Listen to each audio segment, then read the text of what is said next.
I'm not putting any money in an American-based bank after this. IndyMac specialized in so-called Alt-A mortgages, which didn't require borrowers to provide documentation on their incomes. Exactly the kind of mortgages that Fannie Mae began issuing in huge numbers to provide, quote, affordable housing. By then, it was clear that the biggest sources of trouble in the system, Fannie Mae and Freddie Mac, were also in huge trouble themselves. Warren Buffett was even approached to see if he would get involved in saving them, but opted out, saying, quote, "The scale of help is such that I don't think it can come from the private sector." And the claims from politicians that there was no problem were replaced with a realization that taxpayers were about to be put on the hook. World markets are surging this morning on word of that federal takeover of the mortgage giants Fannie Mae and Freddie Mac. September 7th, Fannie Mae and Freddie Mac are taken over by the Federal Housing Finance Agency, with the Treasury loaning $200 billion. Even though the main pillars of the disaster had been pulled down, others kept crashing. A week after Fannie and Freddie's downfall, the world's largest brokerage firm, Merrill Lynch, fearing a liquidity meltdown, is sold to Bank of America for $50 billion. We felt this was the strategic opportunity of a lifetime. That same day, Lehman Brothers is filing for Chapter 11 bankruptcy. but there was no merger or bailout for the venerable investment bank Lehman Brothers, which posted a $2.8 billion loss in the second quarter 2008 and had some $60 billion in mortgage-backed securities, double its capital on the books.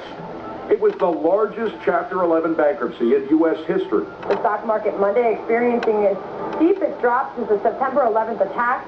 September 16th, a day after Lehman's collapse, the Federal Reserve stepped in to save giant insurer AIG with an $85 billion emergency loan in return for an 80% stake in the company.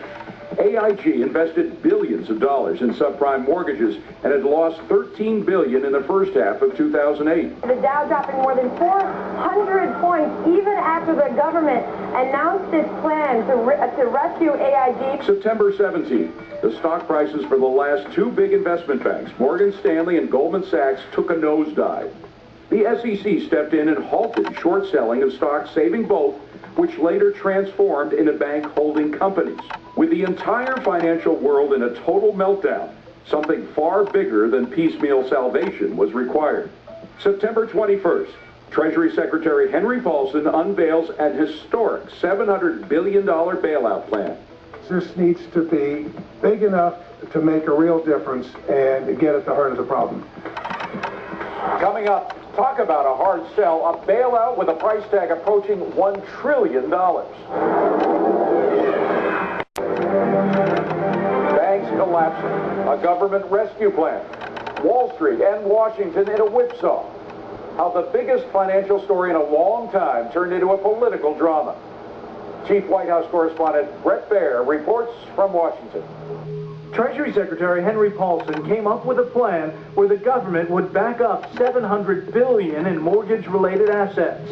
But the devil was going to be in the details. The administration argued that a bailout was inevitable. And it may make you angry, it makes me angry. When you ask about the taxpayers being on the hook, guess what? They're already on the hook. But there were quite a few House Republicans who did not entirely agree. For one thing, they balked at the idea of giving the government, even a Republican Treasury Secretary, a blank taxpayer check without an independent body looking over his shoulder. For another thing, they had strong objections to some goodies that the Democrats had stuck in the bill. So they wanted, for example, to have $20 billion ultimately go to Acorn and other left-wing groups out of tax money. President Bush appeared on national television to lobby for the bailout. We are in the midst of a serious financial crisis, and the federal government is responding with decisive action. Tomorrow morning, I'll suspend my campaign and return to Washington. Meanwhile, John McCain came to Washington to work on the plan. The most important thing McCain did was he legitimized John Boehner and the House Republicans. I think that there would have been an effort to run over them. McCain then, in effect, empowered the House Republicans. On September 25th, McCain and Barack Obama, along with congressional leaders from both parties, met with President Bush at the White House. The Democrats, I'm confident, walked into that meeting convinced that they had a deal, that the administration was going to give them the money they wanted as the price for getting the money the administration wanted. And when they went around the room, and I think it was very interesting on setting and the seating, that John Boehner, the Republican House leader, was sitting next to John McCain. When they got to John Boehner, Boehner said, you know, the House Republicans aren't going to go along. We're not going to agree to give $20 billion to left-wing groups. We're not going to agree to all the extra spending. We're not going to agree to doing this without very strict controls. And McCain simply said, I'm with Boehner. There was a popular revolt against this $700 billion rescue package.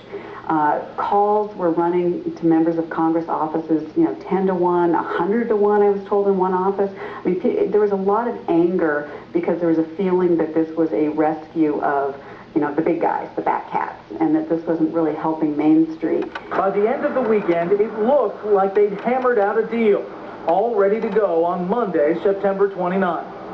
Then, House Speaker Nancy Pelosi made this speech. $700 billion, a staggering number, but only a part of the cost of the failed Bush economic policies to our country. Speaker Pelosi gave a speech which was very different from her prepared text. And I think it was designed to appease her left, which was mad at her for being for the bill. And if you were a conservative Republican trying to talk yourself into voting for this bill, Pelosi gave you every possible excuse not to.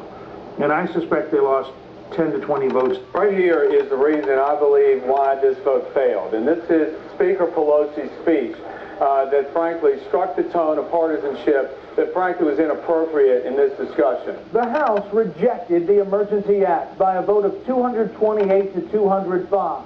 Republicans opposed the measure 133 to 65. But Democrats were far from unified themselves, only supporting it 140 to 95.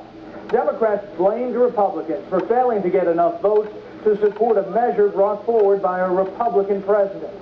But Democrats control Congress. They could have passed this bill with no Republican votes. In fact, if only 12 more Democrats had voted for the bill, it would have passed. And as it happens, 12 Democrats on Barney Frank's House Financial Services Committee voted against it. But no matter how you count it, a bill that seemed a certainty just hours before went down to a stunning defeat. After the bill failed, the Dow dropped 400 points in 10 minutes. The Dow ended the day down 777 points, losing almost 7% of its value.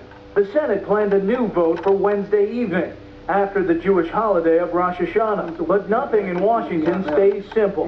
Secretary Paulson's original plan was about 3 pages long. The House legislation was 110 pages. The new Senate bill to be voted on was now over 450 pages. And there were new sweeteners, including greater federal deposit insurance protection of bank deposits and a patch for the alternative minimum tax. This time the plan passed by a lopsided margin, 74 to 25. But that was the Senate. It still had to pass the House. And it did on Friday. The bill passed easily, 263 to 171. President Bush wasted no time in signing it. A wild ride was over. But what would happen next? No one could say. Coming up, the Great Depression. Suddenly, it's not just a chapter in your history book. How do we avoid another one? Many politicians and financial experts are warning we'll face another Great Depression if we aren't smart. But historians and economists are also learning new lessons about the Depression and how the government may have made things a lot worse. Can we learn from those mistakes? We are square in the greatest financial crisis of our lifetimes. We've gone through the greatest financial crisis since the Great Depression. One thing both presidential candidates agree on, if we don't watch out, we'll have a depression of our own. Could we go through another Great Depression? Yes, we really could go through a depression if we repeated those missteps of the 1930s. Amity Shlaes is a senior fellow at the Council on Foreign Relations, a well-known financial columnist, and author of a highly respected new book on the Great Depression, The Forgotten Man. Was there anything we can learn about the way, specifically the way FDR handled the Depression, that might help us through this crisis?